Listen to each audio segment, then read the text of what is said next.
you so much. Good afternoon, everyone, and thank you to the organisers, thank you to the chairman and chairwomen for inviting me to give this talk. So it's an honour to be asked to talk about the management of malignant pleural effusions. I've got a few conflicts of interest to declare. The first is I was one of the co-chairs of the BTS thoracic guidelines on malignant pleural effusion management, which I will refer to. And the second is that I'm not a surgeon. That's an important conflict of interest I should reveal. What am I going to talk about? The end of this session is about mesothelioma, but the beginning is about malignant pleural effusion generally. And I thought it would be worth reflecting on the data that we have on these areas here. So pleurodesis, indwelling catheter, combined procedures, new directions and guidelines. And I think the theme coming from here is that actually we have pretty good quality RCT level data now in the management of these patients. Now, admittedly, the majority, I think, will come under the physician because these patients have stage 4 disease, often poor performance status. But I don't think who does the intervention matters particularly. I think it matters that they have the highest quality evidence-based care. Malignant effusion is an important area of clinical practice, and if you needed reminding, I'd just refer you to this piece of epidemiology by Sri Mumadi. He's a physician in the USA who specializes in epidemiology, and I don't have a pointer, I'm afraid, but in 1 year he demonstrated that the cost to the USA health economy for malignant effusion, that's the small green thing at the top right, was $1.8 billion. That's 1 year, and that's not even oncological treatment. That's admission, that's drainage. This is a massive problem for us now and will be for the near future. Okay, so let's go on and talk about malignant effusion treatment. These are 6 randomized trials, all of them published, 5 out of 6 actually published by collaborations in the UK in JAMA, New England Journal, etc., all of them published in the last 5 or 6 years, and a total of 1,400 patients randomized to malignant effusion trials. So I'm afraid the old guidelines in 2010 needed updating, and these are 2 guidelines which also need updating. So the ERS EACTS guidelines on malignant effusion 2018, and then the ATS did one in 2018, but some of these papers were published since then. So I'm just going to go through some of the highlights of some of those papers one by one. I'm not going to go into the methodological details, but just to give you a sense of where we are. So one of our first questions was, we're still using pleurodesis as an inpatient for malignant effusion. What's the optimal way of doing pleurodesis, as in most effective but least side effects? And that's this particular study. I should again confess that I was first author on this study, the Time 1 trial. We had 2 questions to answer simultaneously. The first was, what is the most effective analgesic? Non-steroidals, I was taught in training, should be avoided in malignant pleural effusion pleurodesis because they're anti-inflammatory, and that's a big problem. When we looked into this, there was in fact no human data whatsoever to refer to. 1 small retrospective study in pneumothorax surgery, and then 3 animal studies. And non-steroidals, as you will know, are in fact the most effective painkiller for acute pain. They're about 5 times more effective at high dose than morphine. So as physicians, we thought maybe we're avoiding a decent analgesic in our post-pleurodesis patients. That was the first question. The second was of drain size. Now, you will know that physicians are obsessed with ever smaller drains, which you may not feel are effective. The BTS guideline in 2010 said, just use a small drain. Small drains are just as good as larger drains. But when we looked into the data on this, it was based on this 1 study. That's the Clementson study. He's a radiologist.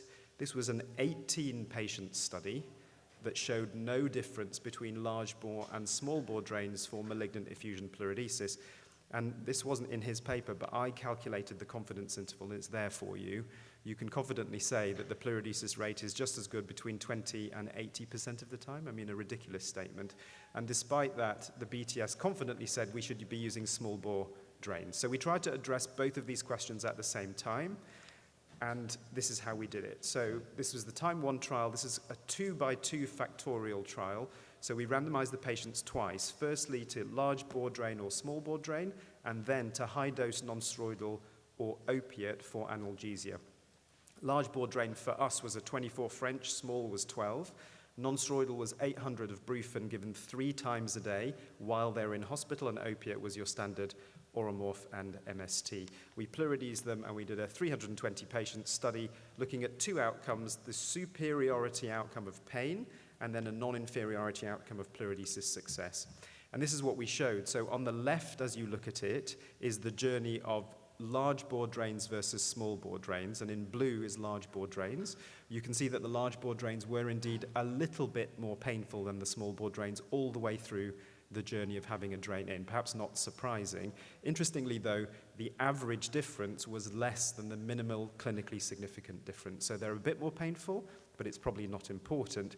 And on the right-hand side, you see opiate versus non-steroidal. And indeed, in that first 8 hours, the opiate was inferior to non-steroidal. Non-steroidals were more effective in killing pain in the acute part, not over the rest of the chest tube journey. And then we looked at pleurodesis success. These are Kaplan-Meiers you'll be familiar with. On the left-hand side is the non-steroidal versus opiate. There was absolutely no reduction in pleurodesis by using non-steroidals, even at high doses. And you can see the Kaplan-Meiers absolutely on top of each other. This was a safe and reasonable thing to do. Now, despite my physician prejudice, thinking I knew better than you guys, I was wrong. The large bore tube, in fact, is more effective. So 10% increase in pleurodesis success by using a 24 French drain. Now, why was it? I'm not going to show this data. It was, in fact, because the 12 French drain becomes blocked and dislodged more often than the 24 French drain, and this has changed my practice. I now use a larger bore drain if I'm intending a Talc pleurodesis. So, on the basis of time, I would use non-steroidals, opiate, and a large bore tube.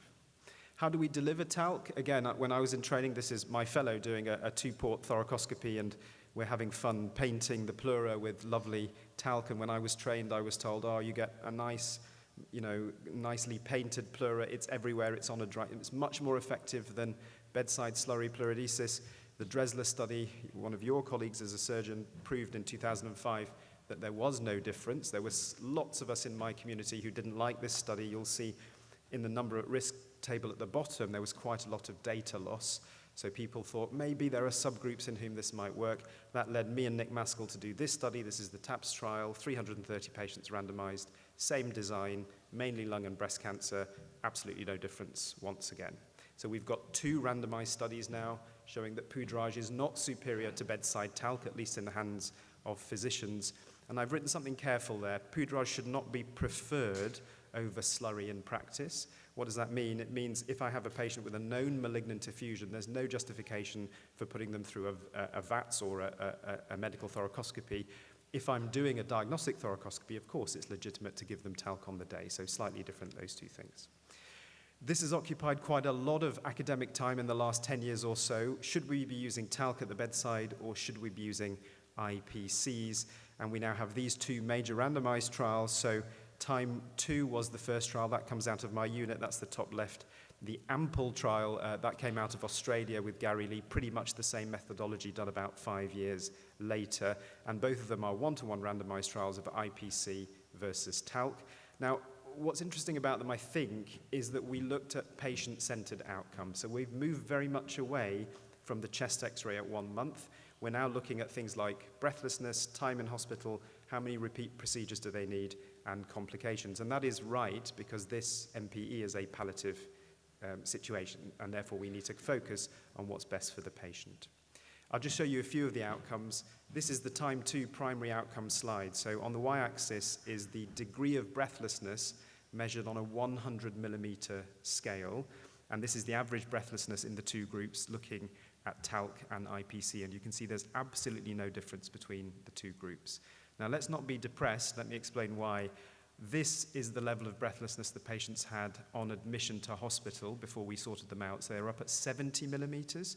And this is the minimum clinical significant difference. It's 20 millimeters. So you and I are making a huge amount of benefit for our patients. We make them feel much better. But we can't say that IPC is better than Talc, at least in this one-to-one randomized trial. This was from Gary Lee's AMPLE 2 study. They had a different primary outcome. This was time in hospital, and they demonstrated there was a statistically significant reduction in time in hospital using an IPC versus Talc.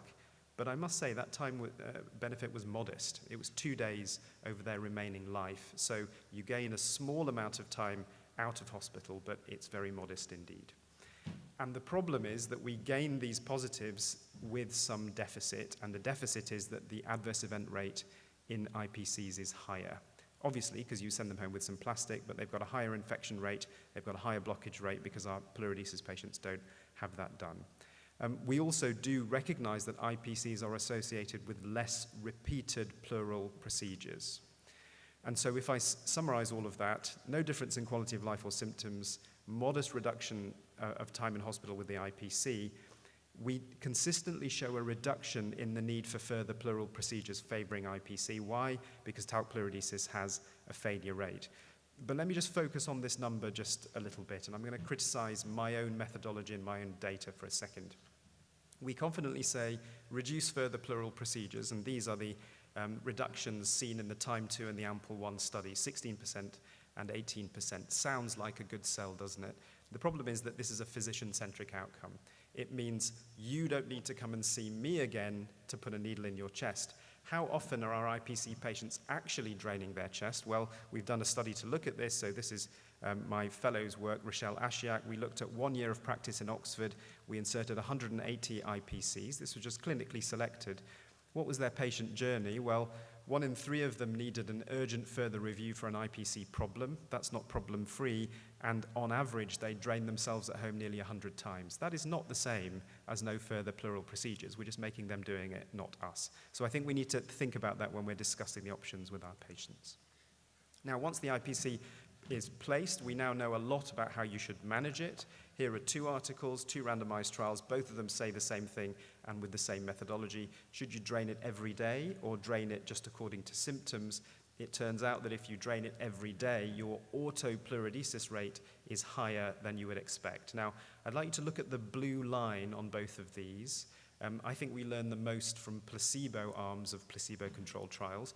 What is the placebo arm pleurodesis rate in IPC in an average population? It's about 10 or 20%. It is nowhere near the 50% that we thought it was. With daily drainage, you double it up to about 50%. So if you have an IPC with an expansile lung, then you should probably ask the patient to drain daily if you want to get rid of their indwelling catheter. And then finally, we thought, well, let's combine everything, and that led us to do this study. So this was the IPC plus study led by my colleagues in Bristol. What did we do here? We took patients with an IPC. We made sure their lung was expansile by draining them for 10 days, and then we randomized them 1-to-1 to either saline as an outpatient or 4 grams of talc, that's the standard physician dose, as an outpatient with the patient blind to treatment, looking at the pleurodesis success rate. And it was a very positive study indeed. Again, though, in red is the placebo, 20% at 5 weeks, and that goes up to about 45% at 5 weeks if you use talc. We also showed talc was very safe and deliverable as an outpatient in this patient population. So, given IPC plus, should we stop talcing people in hospital? Actually, that's not what the data would suggest at all. So here I'm showing you on the left-hand side the TAP study. That was our thoracoscopy study. And on the right is the outpatient talc study. If we look at the same time point in both, which is this point just here, 60 days, you can see that using inpatient pleurodesis, the success rate is 80%, and with outpatient pleurodesis, it's barely 55%. So there's something different about inpatient pleurodesis, maybe the size of the tube, maybe the constant negative pressure, and it's actually worse than you would even think, because in IPC plus, we had an enriched population. What do I mean? In TAPS, we did not select out only the expansile lung patients. In IPC plus, we had to prove they had expansile lung. So actually, in the general population, your IPC pleurodesis rate probably is going to end up being 30 or 40%. So what does this mean in practice? It means if the patient wants a pleurodesis, you should admit them to hospital and do a pleurodesis. We can't pretend that outpatient IPC talc is the same. Just looking ahead to the near future, what about sort of mega combined things? So we'll do a thoracoscopy for a biopsy, we'll get the diagnosis, we'll do a poudrage on the table, and we'll put an IPC in at the same time. Let's just do it all in one big go. There's a bit of evidence that this might be helpful, so these are both retrospective case series suggesting that this so-called accelerated diagnostic pleurodesis is worth doing. So Chuck Reddy, he's in the States. He showed 1.8-day hospital stay and 90% poudrage success, and Boujard showed something a little bit similar. But these are retrospective and therefore subject to lots of biases that you will know. So Nick Maskell and I have just completed this study. This is the TACTIC trial where we're randomizing people to talc poudrage or poudrage plus an IPC. We should have final outcome data on this in about 4 months' time. I'm just going to talk about some areas where physicians are moving into fairly rapidly now. So ultrasound as a theranostic tool. Let me just show you this study from the Lancet Respiratory that we published recently. You will all know that after pleurodesis, the BTS suggests that you wait for less than 250 mils per day in a well-expansile X-ray. We thought, actually, can we use thoracic ultrasound instead to try to increase the efficacy of inpatient pleurodesis? So we randomized patients to BTS-guided care or thoracic ultrasound-guided management and did, again, hospital stay as superiority and pleurodesis success as non-inferiority. What did we do? On each day, we would scan the patient in these 9 thoracic positions. And what you can do with ultrasound is demonstrate that there is lung sliding here. So at the top and the bottom is 2 different views of the same thing. So that's the parietal pleura moving with the patient respiration just before they've had a pleurodesis. And 24 hours afterwards, it looks like this. So it stops moving. We then assign each of the thoracic positions a score of 0 to 3, and if they score above 20, meaning highly adhered, we would take the drain out. So we wanted to ask, does that predict long-term pleurodesis? And the answer is it gets you out of hospital at least a day and a half earlier with a very strong p-value. So that's great, but maybe I'm disrupting their long-term pleurodesis, so we needed a non-inferiority examination, and that's what we did. So most patients, as you see here in the ultrasound group, get out on day 1 or day 2, unlike in standard care. And this is a non-inferiority analysis. There's no difference in pleurodesis success whatsoever, and indeed, ultrasound saved money because it saves time in hospital. So in our opinion now, we should be using ultrasound as standard care for your pleurodesis patients. Let me spend just a couple of minutes at the end talking about this situation, deeply familiar to all of you, of course, the trapped lung, highly symptomatic, really difficult to treat. This patient, as you see at the bottom left, has an indwelling catheter in situ already. Actually, for the 2023 guidelines, the data out there on trapped lung is really very bad indeed. So if you look at aspiration versus IPC, we couldn't find a single study that looked at this. 3 retrospective case series were in there, but the weight of evidence for our treatment of IPC in trapped lung is really very poor. But we think probably there are no obvious other alternative solutions. We did specifically ask this question, should thoracic surgery be used? So you guys have the skills to decorticate and re-expand the lung. We don't have that. And this one study from Giuseppe Cardillo, who many of you will know, he did this study looking at a retrospective comparator of non-expansile lung with and without surgery, showing very different pleurodesis success rates. Of course, these are highly selected patients. But I should make you aware of this study. So this is Gary Lee's work in Australia. This is the AMPLE-3 study, a rather brave study in my view. He is randomizing patients who have pretty good ECOG, pretty good survival with malignant effusion to either IPC or a VATS pleurodesis, regardless of whether they have expansile lung or not. They have, however, in my view, unfairly excluded patients with significant loculations, because surely that's an advantage of surgery, which we don't have with an IPC. And their primary outcome, I think, is a bit odd. Further pleural procedures, nonetheless, we'll have randomized data on this in the near future. Let me finish with this then. So this is our guideline now. We, as physicians, have to make a call as to whether they would benefit from intervention. I would always do a large volume aspiration to prove that's the case, and that also answers, can I get to the fluid with ultrasound? I then ask the question, is the lung re-expansile? If it is not, then we have the choice of IPC or therapeutic aspiration. If it is, then you decide with the patient whether it's inpatient pleurodesis, either thoracoscopic or slurry, or IPC plus or minus outpatient talc. And I think even since publication of the guideline, we have 2 things to add here. One is I would use ultrasound to detect inpatient pleurodesis, and then in trapped lung, I certainly think about talking to my thoracic surgical colleagues. We have some patients in whom the IPC is intolerable, and actually then one of you guys decorticating them might be the right thing to do. So in summary, I think there isn't strong evidence to justify use of thoracoscopic talc versus slurry. Optimal pleurodesis we now know, non-steroidals are okay, bigger tube. There's equipoise between IPC and Talc in terms of patient symptoms and different risks and benefits either way. You can use outpatient Talc, it's feasible, but it's not better than inpatient Talc. If you're using an IPC, actively manage it, regular drainage and Talc. We use ultrasound for pleurodesis, and we need to investigate combined procedures. I should thank all of my collaborators, and thank you so much for your kind attention.